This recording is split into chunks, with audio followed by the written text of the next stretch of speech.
Tingin ko po, yung panahon ni Cory, kaya nawalan din ng gusto ang mga tao sa people power, nawala nga yung mga korap, kapalitan lang ng ibang kamag-anak na korap din.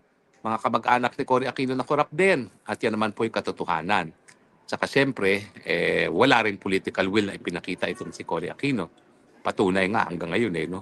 28 billion ang makukuha ng pamilya ni Cory Aquino by way of just compensation doon sa kanilang Hacienda Luisita na alam naman natin na nakuha ng kanilang pamilya dahil ninakaw ng pamilya nila yung pondo ng Rebolusyon ng Pilipinas laban sa Amerikano, pinautang sa mga magsasaka ng Tarlac at nang hindi nakabayad, rinimata ng mga lupa. Magtakin nyo. Hindi naman sa kanila talaga yung mga lupa. Pinautang nila ng pera ng Pilipinas, rinimata. Tapos ngayon, 28 billion ang babayaran sa kanila. No? Kaya nga po, yan ang isang dahilan kung bakit ayaw nila suportahan si Inday Sara Duterte. Dahil baka mamaya, sa ilalim ni Inday Sara Duterte, hindi nila makuha yung 28 billion. Well, ako po, sasabihin ko na sa inyo.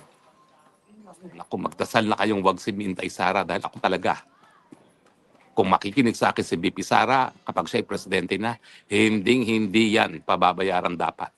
Dahil dapat nga yan, isoli lang sa sambayan ng Pilipino dahil yung pera naman na pinambili na ng lupa ng Hacienda Luisita, nakaw din galing sa taong bayan.